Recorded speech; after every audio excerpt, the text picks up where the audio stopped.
हमारे जैसे नाड़ी आदि जोड़ जुगाड़ से नहीं बना, और पिता के संयोग से शुक्र से नहीं बना। ये शुक्र में कायम है, शुक्र से बना हुआ वाली काया नहीं है। नाड़ी भी नहीं उस परमात्मा के शरीर में। शरीर हमारे जैसा एक तत्व से बना, नूर से। और वो क्या है? वो कबीर मनीषी, वो कबीर परमात्मा है। मनीषी माने महाविद्वान तत्वदर्शी संत, मनीषी तत्वदर्शी संत। वो कबीर जी स्वयंभू, स्वयं प्रकट होते हैं। स्वयं प्रकट होना फिर निराकार की तरह का, जो स्वयंभू लिख दिया। और परिभू सबसे पहले प्रकट पुरुष वो परमात्मा है, और अपनी वाणी का ज्ञान देने के लिए यहाँ प्रकट होते हैं। तो यहाँ क्या बताते हैं? अदर द्वीप गगन गुफा में ता निज वस्तु सारा। गोरखनाथ से कह रहे हैं भगवान, तेरा ज्योत स्वरूपी अलख निरंजन धरता ध्यान हमारा। क्योंकि ये आपने देखा नाथ पंथाले का आलोक निरंजन हमारे गांव में था, नाथों का डेरा है अभी भी। वो बाबा आया करता है आलोक निरंजन। अब हमने के बेरा था काल ले आंडा है, ये पता चलिया आंधे काल का नाम ले अलख निरंजन आटा गालियो माई। तो ये इस अलख निरंजन सुप्रीम पावर मान रहे हैं। परमात्मा कहते हैं तेरा ज्योत स्वरूपी अलख निरंजन धरता ध्यान हमारा। हाड चाम लहू ना मेरा शरीर हाड चाम से नहीं है। और कोई जाने सतनाम उपासी, यानी मेरे से परिचित व्यक्ति ही उस सतनाम का जाप करने वाला मुझे पहचान सकता है। और तारण तरण अभय पद दाता मैं हूं कबीर अविनाशी। अपनात्मा हम पूर्ण परमात्मा सतपुरुष कबीर जी के बच्चे हैं। वो हमारे पिता हैं। हम काल के जाल में फंस गए, और अपने का दुख अपनों को ही होता है। वो परमात्मा यहाँ ऐसे सुंदर लोक न छोड़ के, जिसमें दुख नाम की चीज नहीं। और यहाँ परमात्मा का एक दिन भी चैन से नहीं रहने दिया। उनके साथ मार मार रखी। घर घर में गए, गांव गांव में गए, नगर नगर में डंडोरा पीटा। कहीं जाकर खड़े होके अपने आप आवाज लगाने लग जाते, कथा सुनाने लग जाते, अपने अमृतवाणी सुनाने लग जाते। बहुत से व्यक्ति इकट्ठे हो जाते, परमात्मा के फिर शिष्य बन जाते। इस ज्ञान को समझाया, उनके दुख दूर किए। और हम इस अज्ञान से भर दिए काल के दूतों ने, हम भगवान को नहीं पहचान पा रहे। कहा परमेश्वर ने, चारों युग में संत पुकारे, कूक कहा हम हेल रे। हीरे माणिक मोती बरसे, ये जग सुगता ढेल रे।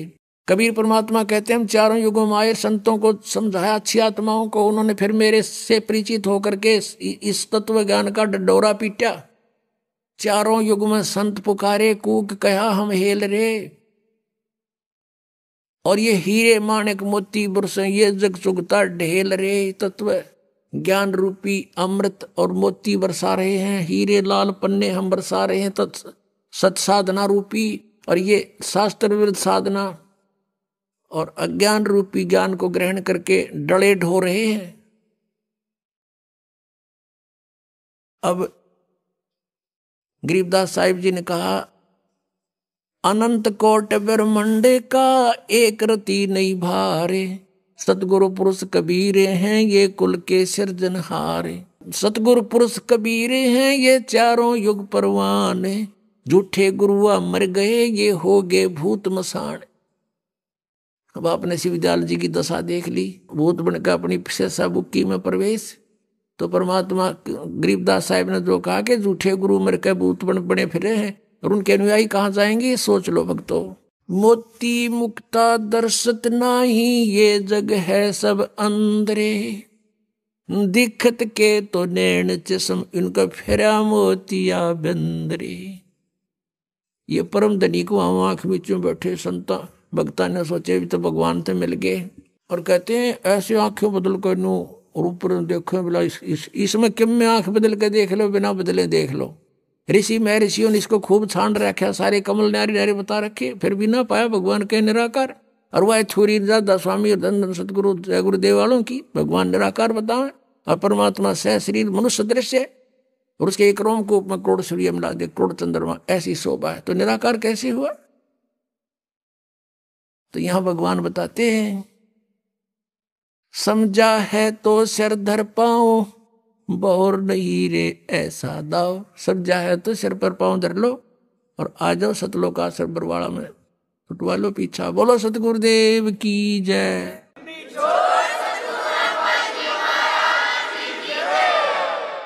परम पिता परमात्मा पूर्ण ब्रह्म सारी सृष्टि के रचनहार कबीर परमेश्वर जी हम सभी आत्माओं के जनक हैं, ये हमारे पिता हैं। इन्होंने आकर हमें ज्ञान कराया कि आप यहाँ के रहने वाले नहीं हो। जिस स्थान को, जिस लोक को तुम अपना मानते हो, ये आपका नहीं है। आपको यहाँ विवश करके रोका हुआ है। यहाँ 21 ब्रह्मांड का जो स्वामी है, प्रभु है, जिसको तुम ब्रह्म बोलते हो, परमात्मा ने बताया, जिसको तुम ब्रह्म कहते हो, ये ज्योति निरंजन काल है। इसको श्राप लगा हुआ है 1 लाख मानव शरीरधारी प्राणियों का नित आहार करने का। और उसी उद्देश्य से इसने आप जी को यहां विवश करके रोका हुआ है। अपनी स्वार्थ पूर्ति के लिए आप जी को यहां झूठे लालच में यहां बांध रखा है।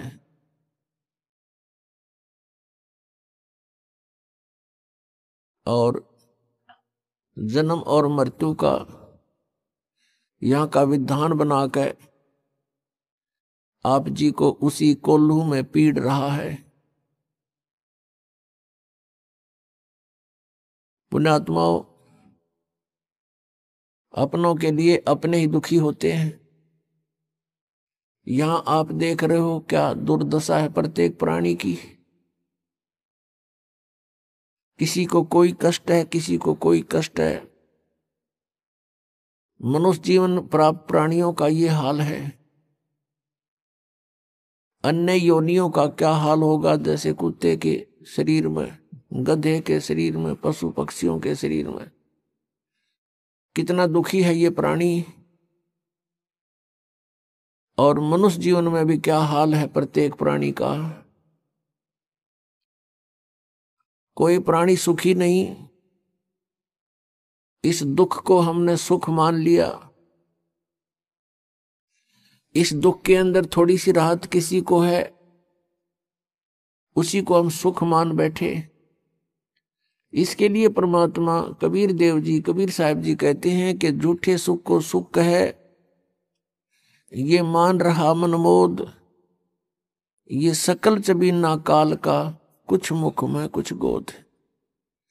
परमात्मा कहते हैं कि सभी काल आहार है ये जो इसने 21 ब्रह्मांड में आपको उत्पन्न किया हुआ है। अपनी उदर पूर्ति के लिए ये सब कुछ किए हुए हैं। आप जी इसके आहार हो। जैसे कसाई बकरे पालता है, उसका उद्देश्य क्या होता है उन बकरों को सुविधा देने का? अपनी रोजी रोटी और स्वयं आहार करना।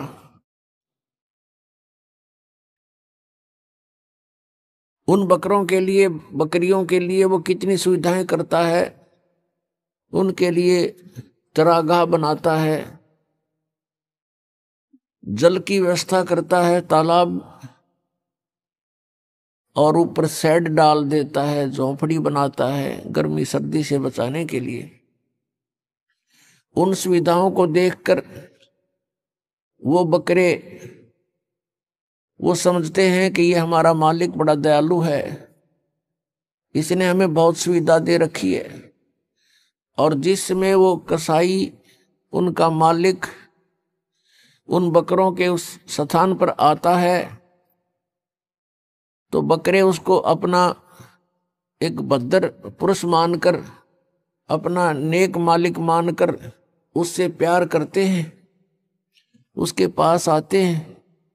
कोई तो ऐसे पैरों को उठाकर उसको प्यार देना चाहता है, सीने से लगाना चाहता है बकरा।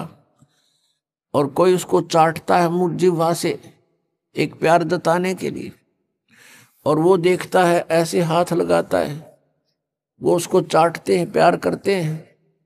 वो देख रहा है कि ये कितना मांस इसमें बन गया, कितने किलो का हो गया, ये कितने का बिकेगा। और वो बकरे सोचते हैं ये हमें लाड कर रहा है, वो उससे प्यार करते हैं। अब उन सुविधाओं को देखें तो बकरों को ये ऐसा लगता है कि बहुत नेक आदमी हो। और फिर जब कहीं से ऑर्डर आ जाता है 10-20 बकरों का, उस समय ये नहीं देखता कि इसका बेटा मरेगा, बेटी मरेगी, मां मरेगी या भाई मरेगा। वो तो लेकर डंडी लाठी और हाँक लेता है उसको। किसी का बेटा मरो आओ, चाहे किसी की बेटी, चाहे मां या भाई या बहन, और वो जाकर के उनको कड़च कर देता है, काट देता है। तो पुण्यात्माओं, परमात्मा कबीर जी ने बताया कि धर्मदास उनकी एक परमात्मा, एक श्रेष्ठ आत्मा, अच्छी आत्मा, उनका भक्त हुआ, जिसको परमात्मा आकर मिले थे। एक विधान है परमात्मा का, परमेश्वर का, जो वेदों में भी वर्णित है, और वो लीला ऐसी करते ही हैं। और वेद भगवान की ही गुणगान करते हैं। वेदों में लिखा है कि वो परमात्मा ऊपर ध्रुवलोक के तीसरे पृष्ठ पर, तीसरे स्थान पर विराजमान है, तीसरे मुक्ति धाम में रहता है, वहां से गति करके नीचे आता है, श्रेष्ठ आत्माओं को मिलता है, उनको ज्ञान बताता है, यथार्थ ज्ञान देता है। उसी उद्देश्य से परमात्मा धर्मदास साहिब जी को मिले थे। एक बहुत ही अच्छी आत्मा परमात्मा की खोज में भटक रही थी। परमात्मा आकर उनको मिले, तब उनसे कहा था कि धर्मदास, जिसको तुम पूज रहे हो ये काल है। गीता जी अध्याय नंबर 11 के श्लोक 32 में स्वयं कहता है, मैं काल हूं, सबको खाने के लिए आया हूं, और तुम फिर भी इसी की पूजा कर रहे हो, सर्प को दूध पिला रहे हो। फिर परमात्मा ने बताया कि धर्मदास, जैसे आप जी देखते हो कि यहाँ कितनी सुविधाएं दे रखी है काल भगवान ने, कितनी बड़ी पृथ्वी है, इस पर कितने अच्छे मेवे लगे हैं, मेवा, काजू, किशमिश, फल लगे हैं, सेब, संतरे, और कनक, गेहूं, चना, बाजरा, ज्वार, मकई। और फिर कभी वर्षा हो जाती है, झरने बह रहे हैं, दरिया बह रही है, नीचे जमीन में शीतल जल, मीठा जल भर रखा है। इन सुविधाओं को देखते हैं, शीतल हवा चल रही है, सूर्य उदय हो रहा, अस्त हो रहा है। इन सुविधाओं को देखते हैं तो ऐसा लगता है कि कितनी अच्छी सुविधा हमें भगवान ने दे रखी है। तो इस दृष्टिकोण से तो हम सोचते हैं बड़ा दयालु है ये भगवान, जिसने कितनी सुविधा हमें दे रखी है, कितना ध्यान रखा हुआ हमारे प्रत्येक व्यवस्था का, प्रत्येक व्यवस्था को कितना अच्छी तरह हमें दिया हुआ है, कितनी अच्छी व्यवस्था कर रखी है, सब सुविधाएं प्रदान कर रखी हैं। लेकिन उस समय हम भूल जाते हैं, किसी का बेटा मर गया, किसी की बेटी मर गई, एक्सीडेंट में पूरा परिवार का परिवार दुर्घटनाग्रस्त होकर के समाप्त हो जाता है। तो कहां गई फिर इसकी दयालुता? उस समय हम याद भी नहीं करते कि भगवान होता ऐसे जुल्म किया करता है, क्योंकि हम ऐसे लोक में रह रहे हैं, इस गंदे लोक में रह रहे हैं। यहां पर ये सदा बना रहेगा, जन्म और मृत्यु, इस तरह की घटनाएं सदा बनी रहेंगी। उसके लिए परमात्मा ने कहा कि एक और स्थान है सतलोक, सचखंड। उस सतलोक में जाने से तुम्हारी ये सब समस्याओं का समाधान होगा। यहां परमात्मा कहते हैं कि मैं रोए तू सृष्टि को, और सृष्टि रोए मोहे, गरीबदास इस वियोग को समझ नहीं सकता कोई। परमात्मा अपनी लीला करता है, अच्छी आत्माओं को मिलता है, उनको ज्ञान देता है। उन्हीं में से, उन अच्छी आत्माओं में से आदरणीय गरीबदास साहिब गांव छुड़ानी, जिला दद्दर, हरियाणा वाले हैं। और उनको भगवान मिले, सतलोक लेकर गए, सचखंड दिखाया, सब व्यवस्था दिखाई, ब्रह्मा विष्णु महेश के लोक दिखाए, धर्मराज का स्थान दिखाया,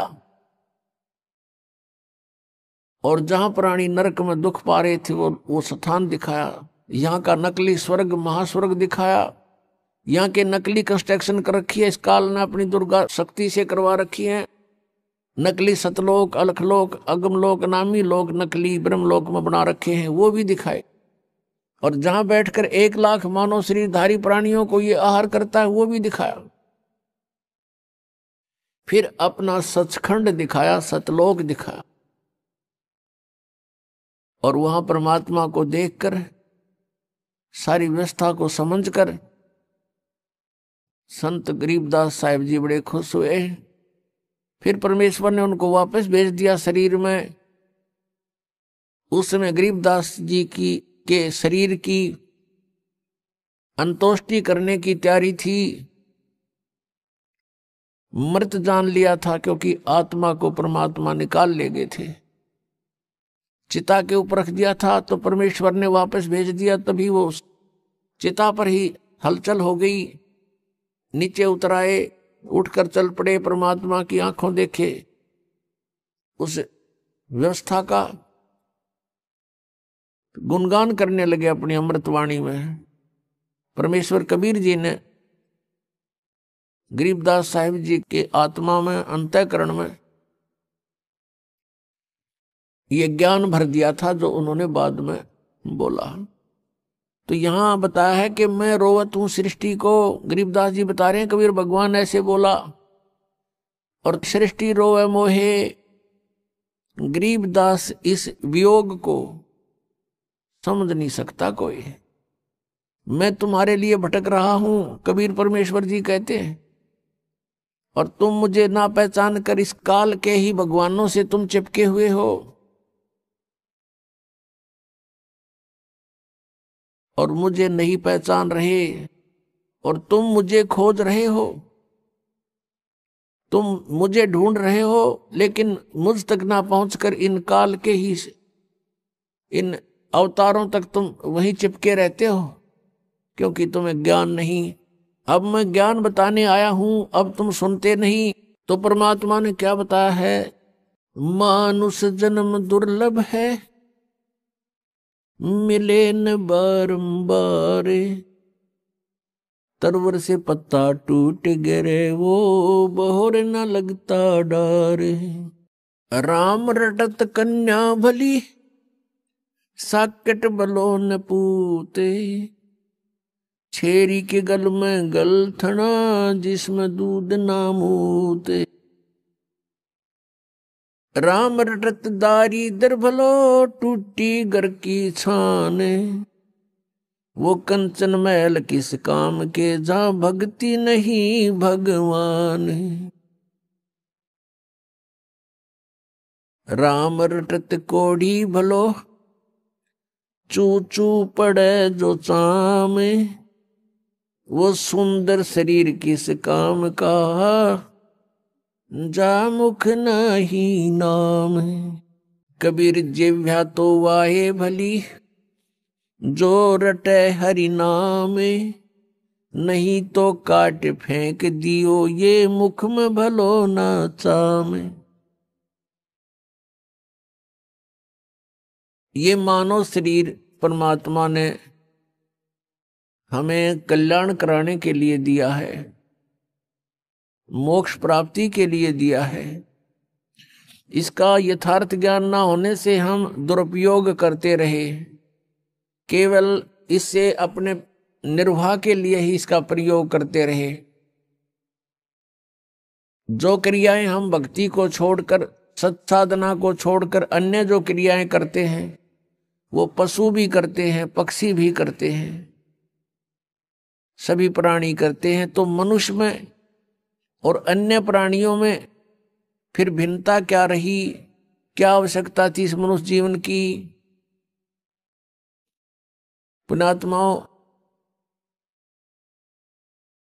ये मनुष्य जीवन केवल ये कोठी बंगले फैक्ट्री लगाने के लिए, बनाने के लिए नहीं मिला था। परमात्मा आए स्वयं पूर्ण ब्रह्म, और बनारस में, काशी में, भारतवर्ष की पावन पृथ्वी पर 120 वर्ष तक यहां रहे। एक झोंपड़ी में, एक हट के अंदर उन्होंने अपना गुजारा किया।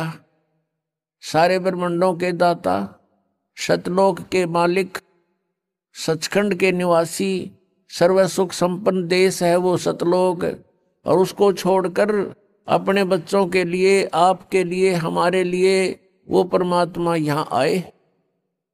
और उन्होंने एक ट्रायल करी, एक रिहर्सल किया, एक उदाहरण दिया, उदाहरण पेश किया उन्होंने कि यहां पर तुमने ऐसे रहना चाहिए।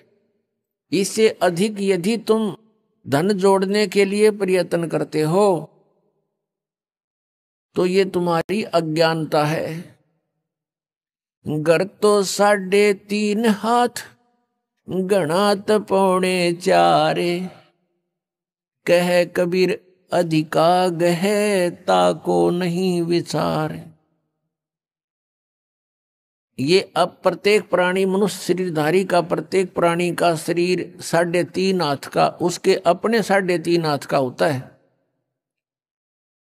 तो परमात्मा कहते हैं यदि आपने एक कोठी बना ली, ऊपर नीचे 3 मंजिल बना दी, और 4-5 कमरे एक मंजिल में हैं, 15-20 कमरे आपके पास हैं, कक्ष हैं, तो उसमें कहाँ सोते हो आप?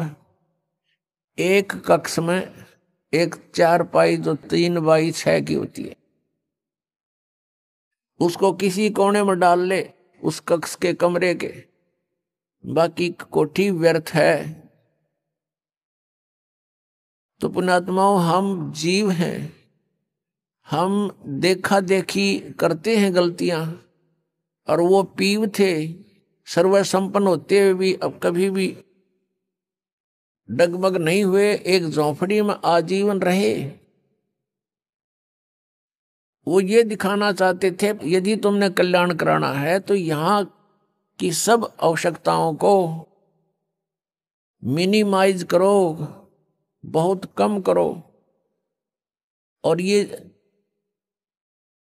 अननेसेसरी जो आपकी रिक्वायरमेंट है, अनावश्यक जो आपकी आवश्यकताएं हैं, ये आपके भक्ति में बाधा है, ये टेंशन पैदा करती हैं, और टेंशन से भगवान की भक्ति नहीं बनती। आप ये देख करके कि उसने ऐसी कोठी बनाई, मैं भी ऐसी बनाऊं, उसने इतना पैसा कमा लिया, मैं भी कमाऊं। आपने परमात्मा पाने के लिए परमात्मा कबीर जी द्वारा दिए गए उदाहरण, उनके द्वारा दिए गए ज्ञान को आधार बना के कदम रखना पड़ेगा, तब हम सफल हो सकते हैं। नहीं तो ठीक है, जैसा आप भक्ति करोगे वैसा फल आपको मिल ही जाएगा, लेकिन ये फल आपका यहीं बर्बाद हो जाएगा। स्वर्ग में चले जाओगे इस काल के होटल में, वहां अपनी पूंजी व्यर्थ करके आपकी आंखें नहीं खुलने देगा, फिर ये इतना सुख दे देगा ऊपर स्वर्ग लोक में। जिस झूठे सुख को आप सुख मानते हो, ये सुख स्वर्ग में सबसे ज्यादा है। बकवादें करना, सुंदर सुंदर औरतें, शराब पीना, सारी सुविधाएं, काजू किस्मत, सेब संतरे, बड़े सलोट मारनी है, वहां नरे मिलेंगे, लेकिन वो होटल है, रेस्टोरेंट है, और वहां आपकी पूंजी व्यर्थ होती है। जो यहां आपने धन कमाया था वो वहां व्यर्थ करवा के फिर वहां से धक्के मार देंगे तुम्हारे, और फिर नरक में ठोक देगा। कबीर परमात्मा ने हमें ये सारा जाल काल का समझाया है। तो हमारा उद्देश्य है, यदि आप जी बरवाला आश्रम में आते हो, ठीक है, पहले तो पुण्यात्मा दुख निवारण की ही इच्छा करते हैं, उसके साथ साथ फिर उनको ज्ञान भी प्राप्त हो जाता है। ये समर्थ परमात्मा है कबीर जी, और ये सब कुछ कर सकते हैं, आपके सर्व कष्टों का निवारण भी कर देंगे। लेकिन जब आप सुखी हो जाते हो, परमात्मा से दूर हो जाते हो, ये एक ऐसी हमारे अंदर एक बुराई है या कमी है, त्रुटि है। हम सतलोक में थे, और सतलोक के अंदर हमारे को कोई असुविधा नहीं थी, सारे सुख भगवान ने दे रखे थे, कबीर परमेश्वर ने, सत्य पुरुष ने। उस सुख में हम परमात्मा को भूले थे और इस काल को चाहने लग गए थे। ये तपस्या कर रहा था खड़ा होकर के, हम भगवान को भूलकर इसको चाहने लगे। परमात्मा कबीर जी ने बहुत बार हमें संकेत किया, लेकिन हम बाज नहीं आए। हम परमात्मा के दिल से उतर गए, उन्होंने हमें हृदय से रिजेक्ट कर दिया और फिर हम इस काल के साथ यहां इसके लोक में आ गए। इसने तपस्या करके ये 21 ब्रह्मांड प्राप्त कर रखे हैं और हम वैसे लटक कर आ गए इसके साथ में। अब इसने हमारे साथ वो प्रतिशोध किया है, क्योंकि इसने वहां गलती की थी। परमेश्वर कबीर जी ने इसको वहां से निकाल दिया था, निष्कासित कर दिया था, इंक्लूडिंग ऑल ब्रह्मांड, इसके सारे ब्रह्मांड दे करके बाहर निकाल दिया था 21 के 21। और हमने जो गलती की थी, हम इसकी साथ स्व इच्छा से आए थे, हम भगवान भूल गए उस सुख में। और उसके बाद हम कितने कैर हो रहे हमारे ऊपर।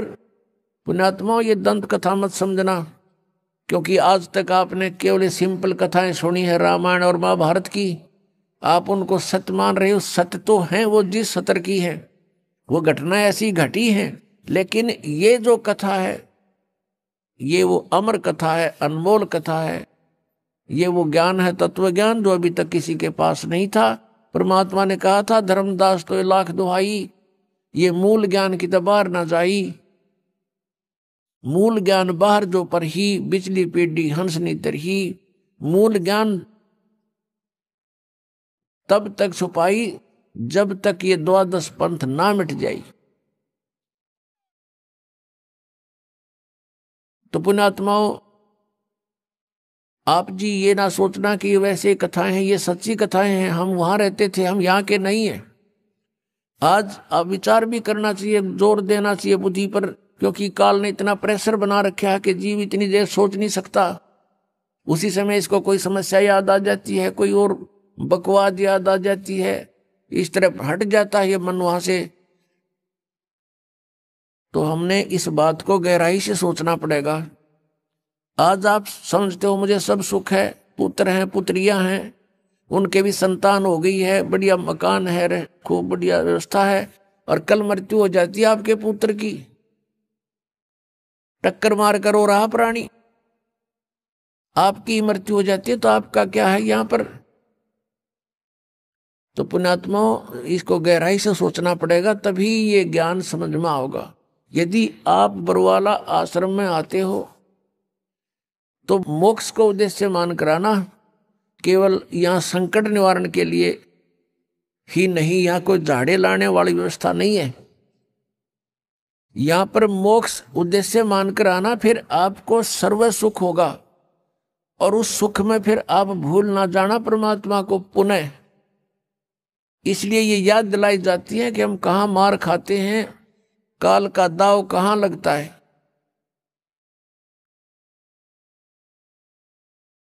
तो परमात्मा ने हमें याद दिलाया आकर के कि ये मानव शरीर जो आपको मिला है, इसका मूल उद्देश्य भक्ति करके परमात्मा पाना है। अन्यथा क्या बताते हैं, जीव्या तो वाए भली जो रटे हरि नाम, नहीं तो काट के फेंक दियो ये मुख में भलो ना चाम। परमात्मा कहते हैं जीव, ये जीव्या तो वाए अच्छी, इसका सदुपयोग यही है कि इसे भगवान के गुण गावे, परमात्मा की नाम जपे। यदि भक्ति नहीं करता है प्राणी, तो कितनी उपमा दी है परमात्मा ने, फिर तो यह जीव की जरूरत नहीं, मुंह में चाम अच्छा नहीं होता, इसको काट के फेंक दे इससे अच्छा था। अब ये ना समझना कि मालिक कहते न काट के फेंक दो, नहीं, इसका गहराई से सोचो कि इसका सदुपयोग करो। उनका उद्देश्य कहने का ये है, अगर तुम भक्ति नहीं करते तो इस जुबान का कहाँ प्रयोग करते हो। जैसे कोई शक्तिशाली व्यक्ति है, बलवान व्यक्ति है, और दुर्बल व्यक्ति को इस जुबान रूपी तलवार से ऐसा जख्म कर देता है, ऐसे कुशब्द बोल देता है, वो दुर्बल व्यक्ति रोता रहता है, आत्मा बद्दुआएं देती है उसको। तो कहते हैं इतय पराई आत्मा और जीभ बांध तलवार। परमेश्वर बताते हैं कि तुम सदुपयोग ना करके जुबान का, जीभ का दुरुपयोग करते हो, दूसरों की आत्मा को चोट पहुंचाते हो और कहीं किसी की झूठी गवाही दे देते हो, या कोई सारा दिन अपने पेट के लिए 100 झूठ बोलते हो, 100 हेरा फेरी करते हो, इससे ऐसे रागनी गाते हो, गाने गाते हो, तो ये दुरुपयोग कर रहे हो आप इसका। केवल टेस्ट करते हो, स्वाद नारे नारे लेते हो जिह्वा से, तो इसका केवल इतना ही उद्देश्य नहीं था। इसका मूल उद्देश्य परमात्मा के गुण गाना और राम का नाम रटना है। फिर परमात्मा क्या बताते हैं, मानुष जन्म पाया कर नहीं रटे हरि नाम, जैसे कुआ जल बिना फिर बनवाया क्या काम। अब जैसे जिस कूप में जल नहीं है उसका नाम कूप अवश्य है, पर गुण कूप के नहीं। इसी प्रकार मनुष्य जीवन आपका है। यदि आप सतभक्ति करते हो तो मनुष्य के गुण हैं, अन्यथा मनुष्य के गुण नहीं। परमात्मा की भक्ति ना करके अन्य जो क्रियाएं वो सभी पशु पक्षी भी करते हैं, तो मनुष्य का जीवन उन्हीं के तुल्य बताया परमात्मा। क्या बताते हैं भगवान परमात्मा, हमें याद दिलाते हैं, यो सौदा फिर नाही संतो, यो सौदा फिर नाही, यो सौदा फिर नाही रे संतो, ये सौदा फिर नाही। लोहे जैसा ताव जात है, लोहे जैसा ताव जात है, काया दे सराही रे संतो, यो सौदा फिर नाही। 3 लोक और भवन चतुर्दश, 3 लोक और भवन चतुर्दश, सब जग सौदे आही रे संतो, यो सौदा फिर नाही। दुगने तिगने किए चौगने, दुगने तिगने किए चौगने, किन्हू मूल गवाई रे संतो, यो सौदा फिर नाही। यो सौदा फिर नाही रे संतो, ये सौदा फिर नाही।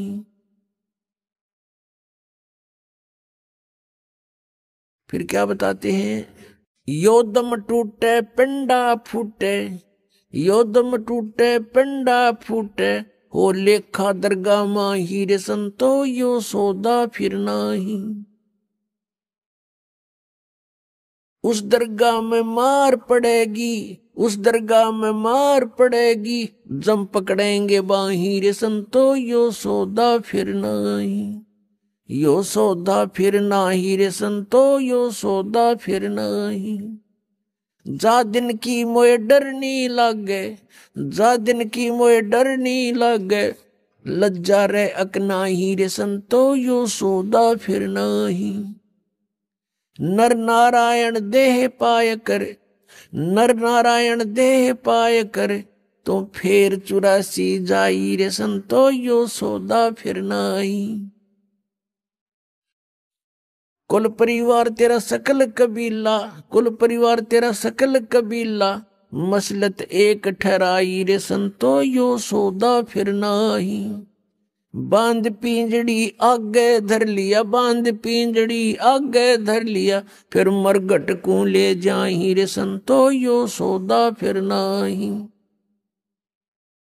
अग्नि लगा दिया जद लंबा, अग्नि लगा दिया जद लंबा, फूक दिया उस ठाही रे संतो, यो सौदा फिर नाही। वेद पांध फिर पंडित आए, पुराण उठा फिर पंडित आए, पीछे गरुड़ पढ़ाई रे संतो, यो सौदा फिर नहीं, यो सौदा फिर नहीं रे संतो, यो सौदा फिर नहीं। फिर पीछे तू पशुआ कीजे, फिर पीछे तू पशुआ कीजे, गद्दा बैल बनाई रे संतो, यो सौदा फिर नहीं।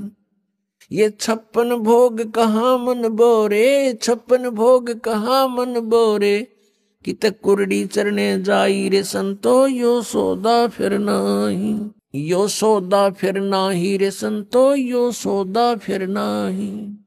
प्रेतशिला पे जा बिराजे, प्रेतशिला पर जा बिराजे, पितरों पिंड भराई रे संतो, यो सौदा फिर नहीं, यो सौदा फिर नाही रे संतो, यो सौदा फिर नाही।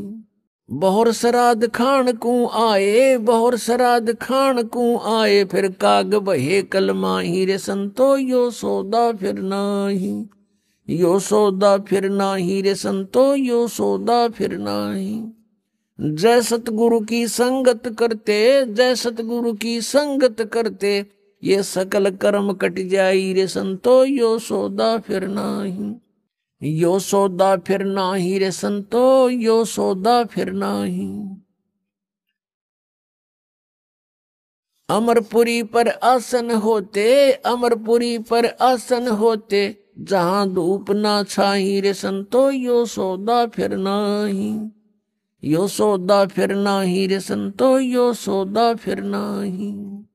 गरीबदास गलतान महल में, गरीबदास गलतान महल में, मिले कबीर गोसाई रे संतो, यो सौदा फिर नाही, यो सौदा फिर नाही रे संतो, यो सौदा फिर नाही। अपनात्माओं, आपका सौभाग्य है, आप जी को ये वचन सुनने को प्राप्त हुए हैं। अपनात्माओं, जब तक हम सतगुरु की शरण में नहीं आते, तब तक हम केवल व्यवहारिक बातें ही सुनते हैं समाज संसार से, और वो केवल एक उदर पूर्ति का ही ज्ञान होता है।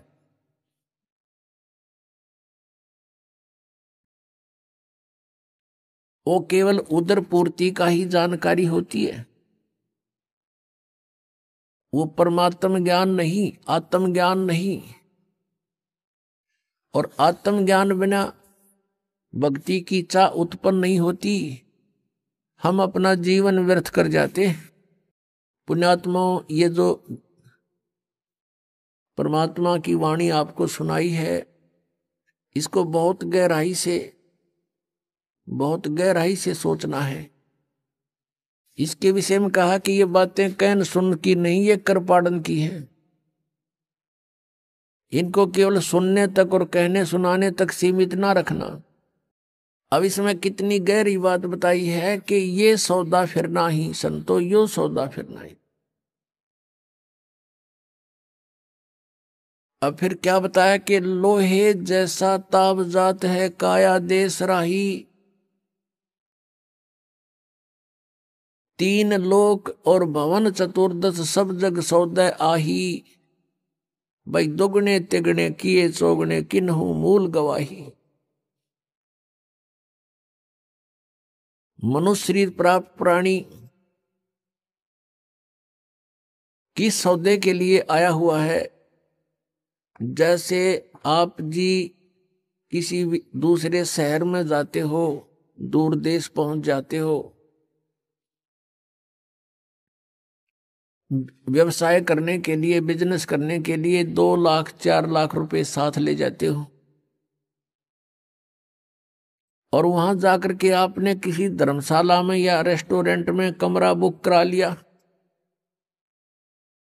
यहां तक तो उद्देश्य था सही, आपने जो क्रिया की बिल्कुल ठीक की। आगे वहां जाकर के उस पूंजी से जो आप मूल धन लेकर गए थे, उससे आपका उद्देश्य था कि व्यवसाय करूं और उसके दुगने तिगने चौगने करूं। 4 लाख के 12 लाख बनाऊं, दुगने करूं 8 लाख बनाऊं, तो उसके लिए प्रयत्न करना चाहिए था। अगर ऐसा करते हो तो आप सही उद्देश्य की पूर्ति कर रहे हो। यदि ऐसा नहीं कर रहे हो, क्या कर रहे हो? जैसे 4 लाख रुपये कोई लेकर गया, रेस्टोरेंट में कमरा बुक करा लिया और खावे पीवे सो जावे, घुट्टी लावे, फिल्म देखे, बढ़िया माल खावे और सो जावे, सारा दिन इधर उधर सैर सपट्टे करता रहे, तो उसकी जो मूल पूंजी थी वो नाश हो रही है, प्रतिदिन घट रही है। और आगे उसका बिजनेस है नहीं, कोई व्यवसाय कर नहीं रहा, तो एक दिन वो 4 लाख रुपए उसके नष्ट होंगे और वो कंगाल होकर के उसको रेस्टोरेंट वाले भी धक्का मार देंगे बाहर निकाल। वो निर्धन हो गया, वो कंगाल हो गया। उस पूंजी से उसने दुगने तिगने करने थे, चौगने करने थे, तो वो सेठ बनता, साहूकार कहलाता। आप जी यहाँ आए हो श्वास रूपी पूंजी लेकर, मनुष्य जीवन के जो श्वास, इसकी बहुत कीमत है। परमात्मा कबीर साहब जी कहते हैं, कहता हूं कही जात हूं, कहूं बजा के ढोल, और श्वास जो खाली जात है भाई, 3 लोक का मोल। एक मनुष्य जीवन के श्वास की इतनी कीमत है, 3 लोक, पृथ्वी लोक, स्वर्ग लोक और पाताल लोक, इतनी कीमत है। इनके बराबर इसकी कीमत समझ लो एक श्वास। और हम इसका सदुपयोग ना करके दुरुपयोग कर रहे हैं, तो इतनी पूंजी हम बर्बाद कर रहे हैं। इतनी वैल्यू है एक श्वास, मनुष्य के श्वास की। मनुष्य का जीवन श्वासों से निर्धारित है, और हम इसका सदुपयोग ना करके कितना व्यर्थ करें। तो क्या बताते हैं, ये सौदा करना था, अपने श्वासों की जो सिमरण करना था, जीवा से भी जाप करना था, परमात्मा का नाम रटना था। ऐसा ना करके हम इसका दुरुपयोग कर रहे हैं। तो कहते हैं, लोहे जैसा ताव जात है, काया देश राही।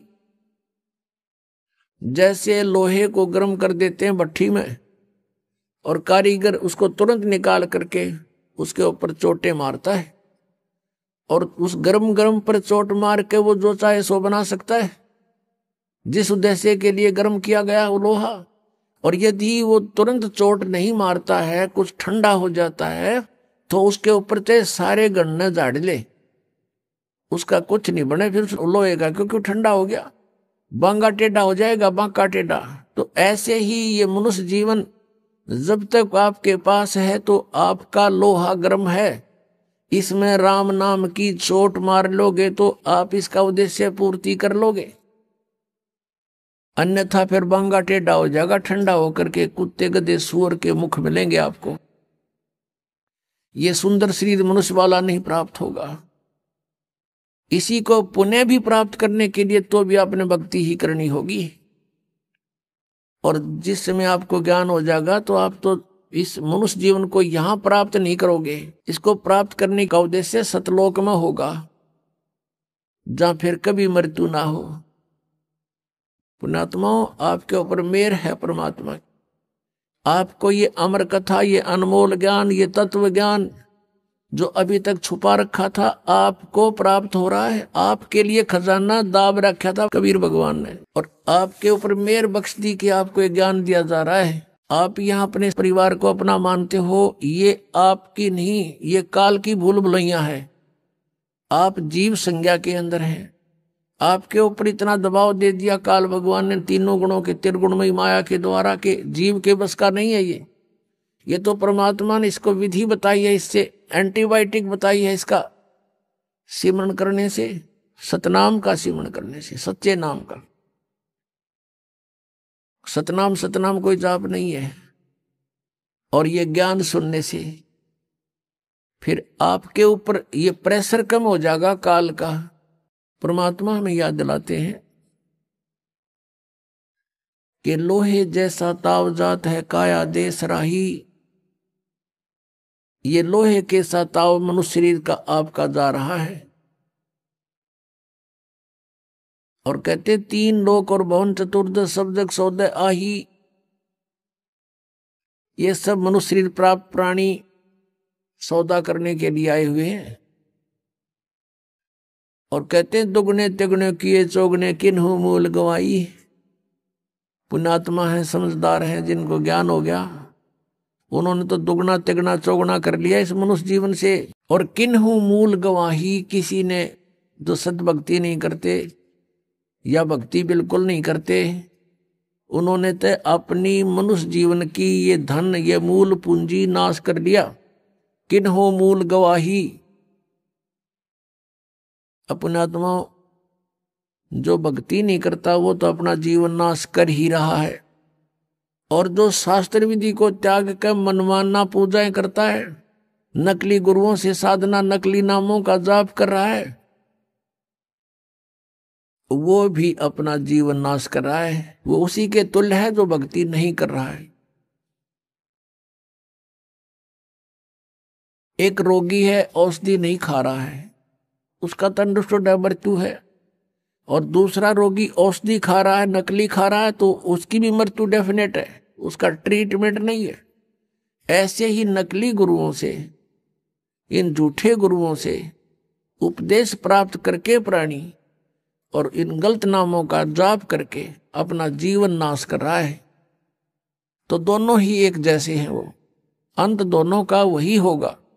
तो पुण्यात्मा, परमात्मा ने मेहर करी अपने ऊपर, स्वयं आए, अपनी जानकारी आप देकर गए, यथार्थ मंत्र बता दिए कि ये नाम जाप करो, लेकिन पूरे गुरु से लेकर, ये नकली गुरुओं से बात नहीं बनेगी। जिस समय परमेश्वर आए थे कलयुग में, कबीर परमेश्वर जी, उस समय उनके 64 लाख शिष्य हो गए थे, 64 लाख। आज किसी के 2 करोड़ शिष्य हैं, 3 करोड़ शिष्य हैं, कोई बड़ी बात नहीं, क्योंकि मीडिया का माध्यम है। और 200 200 150 वर्ष हो गए लगातार चलते आने। जब परमात्मा आए, भारतवर्ष की आबादी मुश्किल से 4 करोड़ होगी। सन 1398 से सन 1518 तक 120